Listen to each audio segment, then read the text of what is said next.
were called here crazy for thinking they can grow crops that they're not used to. Yeah. And I've had people come to me and said, my mom told me this could never work, right? My friends told me I'm crazy, but you've shown me that it's true and we can do it. That to me is what we live for. You're also the founder of Pina Gambia. So tell us about it, how it started, what is it about? Yeah, so I have started a pineapple investment project in Guinea a few years ago. Yeah. Our business in Guinea is 25 years now. We've been in agriculture from my grandfather to my mother to myself. If I love it and I enjoy it, most likely one of my kids also will come along. Yeah. And I saw a lot of the diaspora that was losing money in agriculture investment, especially in pineapple. And I leaned over that problem and said, okay, how do we solve this problem to make it easier to mobilize resources from the diaspora to invest in agriculture? So we had to de-risk everything related to the investment to make it easier for them to invest, and then also for them to get their money at the end of the investment. So we did that, and people invested. And then I came here. I had no plans of investing in the Gambia. I just came to get married, take my wife, let's go, Okay. right? But the Gambia has many problems, and human capital is one of them. So she, very talented young woman, it would have been very unfair for me to just take her and go because of the gap that it would have left in her organization, in her industry, and in the space that she was working in. And so I said, okay, I'm going to give you time for you to finish these projects, help prepare someone else to come and replace you. But what am I going to do? I'm not getting married so I can live alone, right? And I think in terms of nations. I think in terms of millions of people. So if I'm to stay in the Gambia, I have to find something that helps the Gambia. So initially I thought I could do some training, coaching, mentorship, which is something I've done for many years. Yeah. I did that. And then I bought a pineapple in the market, very small pineapple. And I smelt it. I couldn't smell the savor or anything. I took it home. I cut it. And then I put it in my mouth. And it was like I had watered the pineapple. Like I was drinking water with flavor. Okay. And that was a shock. Then I converted how much I bought the pineapple for in dollars. And it was like about $2. Because it was $200. So that's about $2.5, $2.3. It's like, this is insane.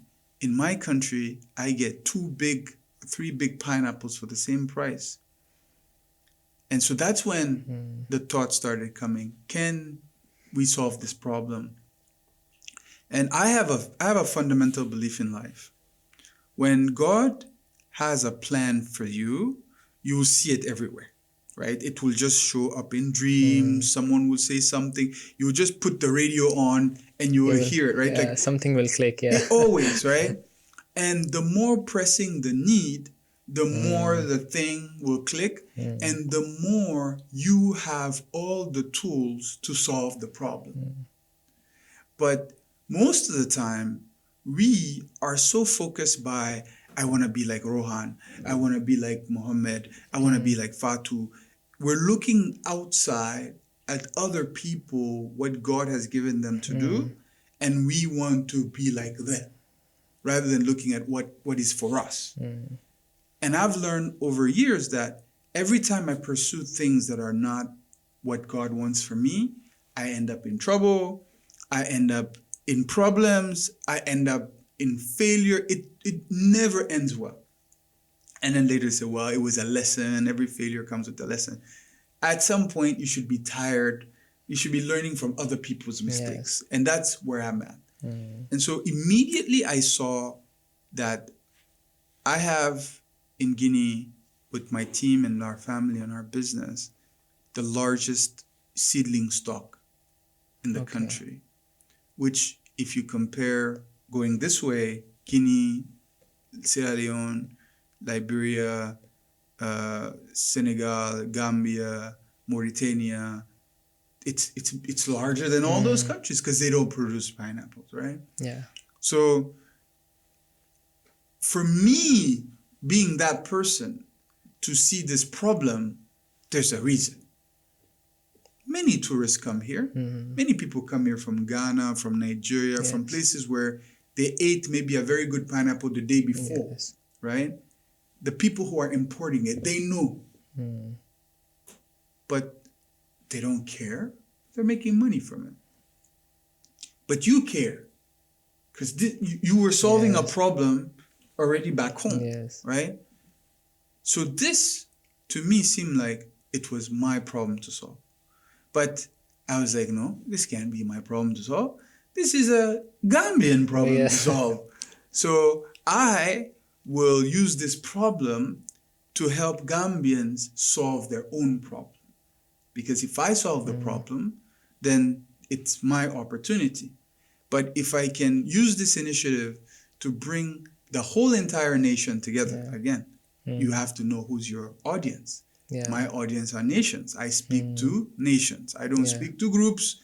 Anything I do, it has to have an impact on the nation. So I have to build something that the entire Gambia can own. And once we solve this problem, and now there's a Gambian pineapple produced in the Gambia, they won't say it's because Chico solved the problem. It's the guy from Santa's farm who's planting it. It's the people from my Gambia who are doing it. It's the people from my farm. It's the guys in Basuri. It's, the young people that we have trained. Today, it belongs to everybody. So we did the research, found that you can grow pineapples in the Gambia. You need water all year round. You need people who are completely dedicated and passionate about it. And you need the seedlings. So we said, okay. We designed an investment model similar to what we had done in Guinea. Pitched it to the diaspora. And then got their first investment. Still now people are investing. And we use that money to hire a team, to bring the seedlings, to promote, to bring the fruits, process the fruits. And so, wow, we can make juice here in the Gambia with pineapples more than what was being done at a cheaper cost. And it just opened so many other avenues. But the one thing that I really appreciate is the feedback. Overwhelmingly positive. Many people were called here crazy for trying to grow pineapple. Many people were called here crazy for thinking they can grow crops that they're not used to. And I've had people come to me and said, my mom told me this could never work. Right? My friends told me I'm crazy. But you've shown me that it's true and we can do it. That to me is what we live for. Is we have a vision. God gives us a vision. He says, okay, this is what I want you to accomplish. You take the courage and pursue that vision. And while you're pursuing that vision, you're answering other people's prayers. Because they're praying for a solution, right? And you, by following that purpose and that vision, you become the answer to that. So, yeah, we're grateful. Grateful to our investors, grateful to our partners, grateful to the community. And by 2030, pineapple will be very accessible in the Gambia. Everyone should be able to have eaten a pineapple at least once. That's a good news for all of us here. So I think because of your this successful adventure in this field, you are also given the title Pineapple King. So how do you feel about it? Well, they call me Pineapple Guy, right? So they saw the video with the pineapple falling, the Pineapple Guy. So I created the persona Pineapple King to cement a vision. And the vision was to use a crop to inspire Africans and lovers of Africa that we can own our value chains. We import a lot of products, right? A lot of processed products that we can produce and process locally. we rely a lot on the government, on foreigners to solve our problems. For me, the idea of the kingdom is not to have large pineapple fields only. It's the entire value chain of pineapple, from the seedlings, which now they're in the Gambia. We're going to introduce them to Senegal. And the variety we have is one that is not everywhere in many countries. So the idea that we're going to be able to contribute to grow this industry across the continent and inspire people to invest together to solve agricultural value chain problems, that's the kingdom. But to me, when I create brands, because I've branded myself several times before, if it was Innovation Man, so now it's Pineapple King. Tomorrow, I don't know when, because my next venture maybe will be in space or real estate, right? I don't know what that will be. It's a way for myself to challenge myself to embody and become what it takes to achieve that goal, right? It's a personal challenge. When you think of personal branding, you first have to know who you are. What image do you want, or what emotion do you want other people to have when they interact with you? And then you have to build that into your persona. And that persona has to be consistent, right? Yes. So for me, I am not competing with anyone in terms of how many hectares of pineapple do you have, how many, I don't care. That's your problem. What I'm doing is I want to be an inspiration. I want other people to say, I'm the king of this. And by being the king of this, I have to bring people along. Because a king is responsible for his people. Exactly. Right? So I'm responsible for the farmers. I'm responsible for the partners. I'm responsible for the legislators. So I can't just go and do my own farm. That's finished. I'm bringing people from all over the world. Today, it's like there are people from all over the world who have a same passion for agriculture, for pineapple, for development, for rural development, for investment, for land. And we come together to solve the problem of the Gambia, the problem of Senegal. By the time this problem is resolved, which I believe in the next few months, there's going to be enough nurseries for everybody to be able to produce, there'll be another problem, right? And most likely you'll see me rebranded as something else. Because, again, that's how I look at things, right? Oh, There was a great. time I was the Innovation Man. We were promoting innovation and social entrepreneurship. Yes. We created the first social entrepreneurship movement in Guinea, trained thousands of young people. That led me to create agrotourism, create agribusiness school, go to the US for the YALI program, meet the President Obama, continue to Kenya, help Kenya become the hub of innovation in Africa. At that time, I wasn't doing pineapple, right? But when I put an end to that and I said, okay, I'm retiring from training and coaching and everything, the whole concept of being the man of innovation and innovating minds and all, put it aside. And I prayed. I'm telling you, I prayed. I said, God, use me for whatever. I'm no longer going to go and look for anything to solve. Whatever it is that you put in front of me, that's what I'll do. And I saw the people who were losing money in pineapple, the diasporans who were losing money in pineapple, designed the product, and immediately we launched it. There was an investor. So I was like, okay, all right, let's keep going. That's a great start, Okay, thank you very much. And so last piece of advice for the listeners. We all, almost at the end of the program. So any piece of advice for our listeners? So let me ask you first before I answer, what was your objective when you put this podcast together? The main purpose of this podcast is to educate the communities, especially, the youngsters, to get equipped with, the day-to-day conditions and how to be successful in life. And, we are doing number of podcasts on health issues and other subjects.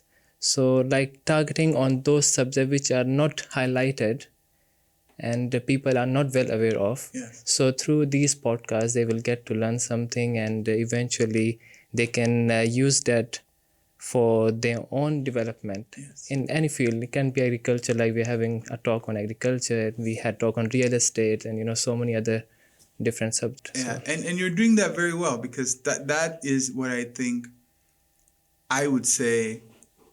It's all about learning, and learning about the universe, learning about oneself, not limiting oneself to just one path and one idea.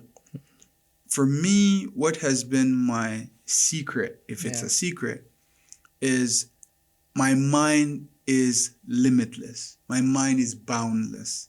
I refuse to put boundaries on my thinking. Anything I see that sparks creativity, I ask myself, why is this like this? What led to this? Who is behind this? Never closed-ended questions, yes or no questions. I don't have yes or no questions. I want to know more about anything and everything that affects my environment.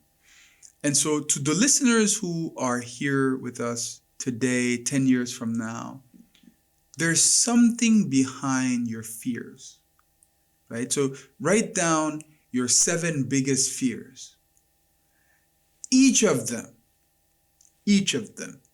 there's a humongous opportunity behind that fear that you're not going to have or understand unless you face the fear, right? Yeah. So I'm at a stage where every time I fear something, like let's say I'm walking and then I have a fear of something, I want to go and see it. Because I want to train myself to only not pursue the things that I choose not to. So I choose to not do this because I have chosen. Yeah. Like I have the choice. Not because I am afraid.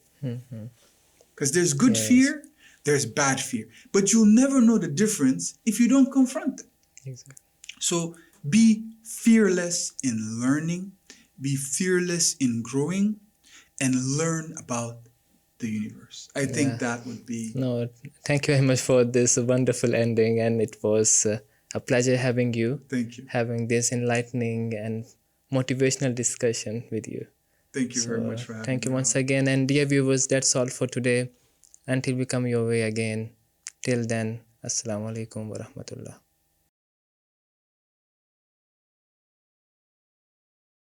If a baby needs extra fluid, they need more milk. They don't need more water. Water has no nutritional content at all. As adults, we drink water because we will not get enough water in our food. For us, it's different. But what babies are drinking is mostly water. The content of milk is mostly water.